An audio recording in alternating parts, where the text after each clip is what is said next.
대한민국 헌법은 국가가 재해를 예방하고 국민을 보호하기 위해 노력해야 한다고 명시하고 있습니다. 헌법에 명시된 대로 잘 이행이 되고 있는지 오늘 CPBC 뉴스에서는 그 첫 번째 순서로 국내 원폭 피해자들의 상황은 어떤지 자세히 들어봅니다. 원폭 피해뿐만이 아닙니다. 스텔라데이지호 침몰 참사는 6년째 이어지며 시신 수습마저 이루어지지 못하고 있는데 모두가 안전한 사회는 어떻게 만들 수 있을지 스튜디오에서 자세한 이야기 나눠봅니다.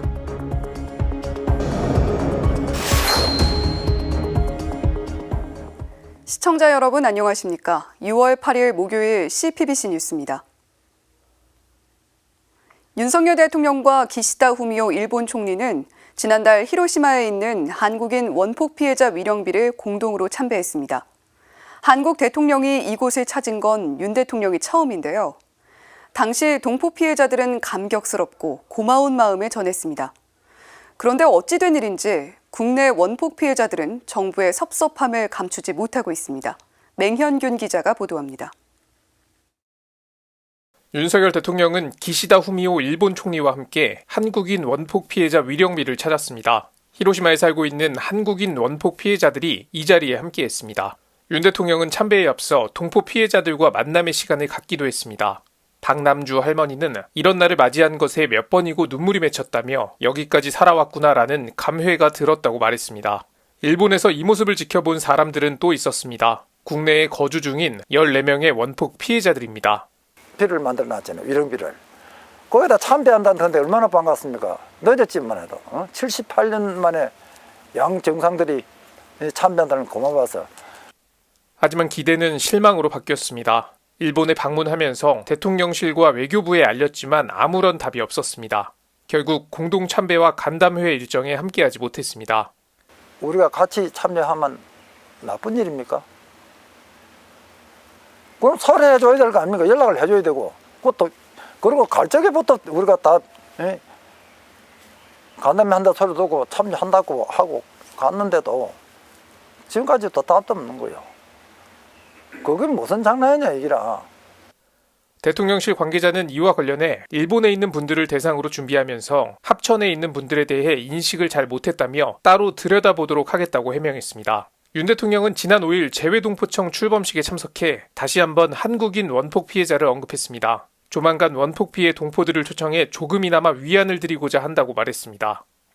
하지만 국내 거주 원폭 피해자들은 여전히 아무런 연락을 받지 못한 상태입니다. 일본 가기 전에 한국 원폭 피해자부터 어떻게 살고 있는지 찾아보고 일본 가는 것도 원칙입니다. 뭐 시간적으로 없더라도. 그런데 늦었지만 해도 우리 원폭 피해자들로 불러다가 우리 실상을 얘기도 한번 들어보는 게 대통령의 도리지요. 윤 대통령이 히로시마에서 동포 피해자들에게 전한 위로는 진정성 있었다는 평가가 나옵니다. 하지만 국내 피해자들은 섭섭함을 감추지 못하고 있습니다. CPBC 맹현균입니다. 전 제주교구장 강우일 주교는 국내 원폭 피해자들과 연대하고 있습니다. 강 주교의 아버지 고향이 합천인 이유도 있지만 무관심한 정부의 모습에 실망이 컸기 때문입니다. 김정아 기자가 경남 합천에서 강우일 주교를 만났습니다. 윤석열 대통령의 방일 일정을 지켜본 강우일 주교, 아쉬움이 많이 남았습니다. 평가할 만한데 제일 중요한 걸 빠뜨리고 오시지 않았나 그런 생각이 듭니다. 여전히 정부의 섭섭함을 표현하는 국내 피해자들의 모습을 바라보면서 생기는 아쉬움입니다. 한국 대통령의 위령비 참배가 이번이 처음이라는 것은 그동안 정부가 무관심했다는 뜻이기도 합니다. 70여 년의 그 쓰라림과 아픔을 안고 살아온 이 역사적인 범죄의 어떤 그 희생자들에 대해서 아무런 그 조처를 취하지 않고 왔다는 것은 참 너무나 이렇게 정치 지도자들로서 해야 할 일을 하지 않은 아주 큰 그 오점이라고 저는 생각을 합니다. 강주교가 생각하는 진정한 추모는 이 같은 고통이 되풀이되지 않는 것입니다. 누군가 누른 핵 버튼은 수많은 사람들을 오랜 세월 동안 고통 속으로 몰아넣었습니다. 그렇기 때문에 피해자들을 진정으로 생각한다면 핵무기가 가져오는 비극에 대해 더 고민해야 한다는 것입니다. 고통에 우리가 조금이라도 그것을 기워 감는다는 차원에서도 우리 국민 모두가 이 핵무기에 대한 절대적인 그 거부의 그 자세를 우리는 굳혀가야 되지 않는가 생각합니다. 강주교가 이곳을 찾은 이유이기도 합니다. 이곳에서는 이틀 일정으로 국제 토론회가 진행되고 있습니다. 한국 원폭 피해자들의 한을 달래고 핵무기가 없는 세상을 마련하기 위해 참가자들은 머리를 맞댔습니다. 우리 모두가 그런 데 대해서 어떤 경각심과 위기의식을 갖고 절대로 용납될 수 없는 그런 이짐을 이렇게 온 세계에 알리기 위해서도 이런 토론회가 필요하다, 저는 그렇게 생각을 하고 왔습니다. 강주교는 여전히 소극적인 태도를 보이는 정부에 꼭 필요한 일을 제시하기도 했습니다. 이곳에 비핵평화공원을 조성해 핵무기가 남긴 역사적 교훈을 되새기는 것입니다. 또 피해자들을 위해 일본과 미국에도 당당히 요구하는 자세가 필요합니다. 경남 합천에서 CPBC 김정입니다. 네, 이번에는 우리 사회의 안전 문제 계속해서 진단해 보도록 하겠습니다. 세월호 참사를 비롯해서 스텔라 데이지호 참사, 거기다가 가습기 살균제 12구 이태원 참사까지 사회적 참사와 재난의 고리가 이렇게 끊이지 않고 있는 상황입니다. 모두가 안전한 사회를 위해서 제도적인 마련이 필요하다라는 목소리가 높아지고 있는데요. 이와 관련해서 스텔라 데이지호 대책위원회 허경주 부대표님 모시고 이야기 나눠보도록 하겠습니다. 부대표님 어서 오세요. 안녕하세요. 네, 부대표님께서는 스텔라 데이지호 2등 항해사셨죠. 허재용님의 누나이신 걸로 알고 있습니다. 자국민의 안타까운 참사가 일어났음에도 불구하고 수습도 이루어지지 않고 있고 인양도 이루어지지 않고 있고 원인 파악도 제대로 되지 않은 상황인데 현 상황 좀 어떻습니까?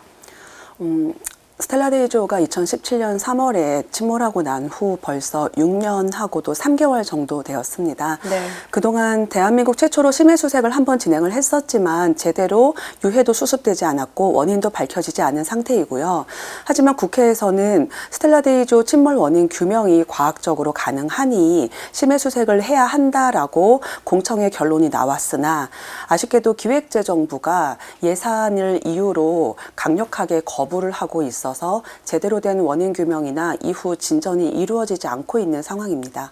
네. 결국에 이 재정적인 논리, 경제적인 논리가 사람의 생명의 소중함을 앞서고 있는 상황이라고 볼 수 있을 것 같은데 스텔라 데이지호 이후에도 안타까운 사회적 참사는 계속 이어지고 있습니다. 참사와 재난의 고리가 이렇게 끊어지지 않고 있는 이유 어디서 기인한다고 보시나요?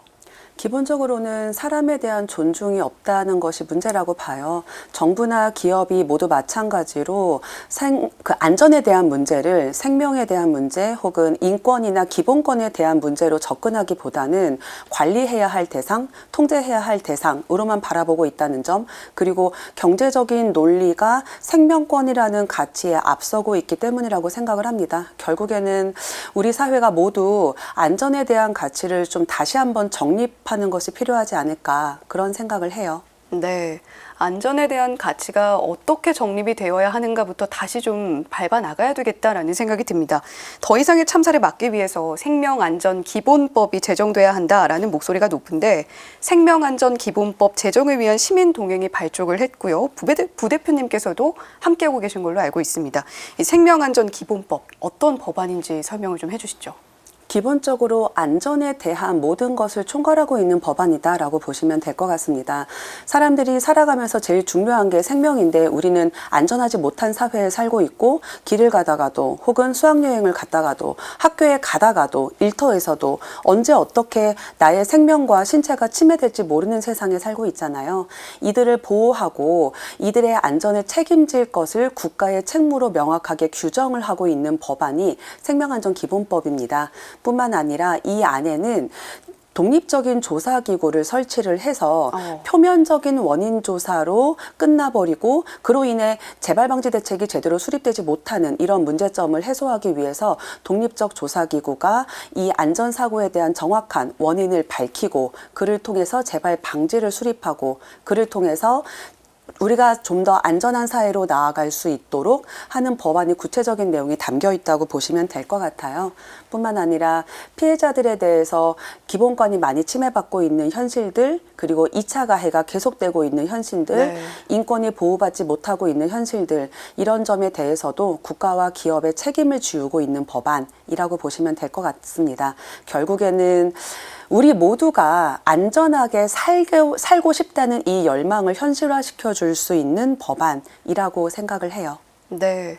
사실 결국에 우리 누구에게나 닥칠 수 있는 일이고 그 사실을 간과해서는 안 된다라는 기본적인 생각 안에서 이 생명안전기본법이 탄생을 하게 됐다라고 보시면 될 것 같습니다. 결국에는 원인을 제대로 파악해야만 예방으로도 이어질 수 있다라는 중요한 이야기도 함께 전해주셨는데, 자, 무엇보다 법안에서는 사회적 참사에 대한 국가의 책무를 강조를 하고 있잖아요. 참사와 재난의 예방 그리고 대처를 위해서 국가의 책무 어떤 방식으로 강화돼야 한다라고 보시나요? 기본적으로는 국민의 생명을 안전을 지키는 것이 국가의 책무일 것이잖아요. 그리고 실제로 예전의 대통령 분들뿐만 아니라 현재 윤 대통령께서도 국민의 생명과 안전을 지키겠다라고 말씀은 많이 하셨어요. 네. 하지만 이것을 단순히 말만으로 끝날 것이 아니라 구체적인 제도와 행정 조치로 만들어져야 하는 것이 필수적이라고 생각을 합니다.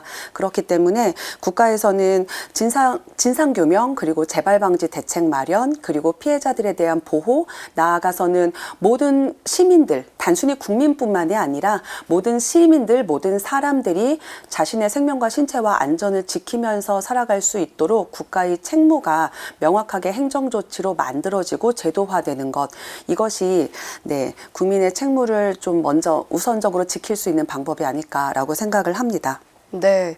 2020년에 법안이 발의가 됐는데 국회에서는 제대로 된 논의가 이루어지지 않고 있습니다.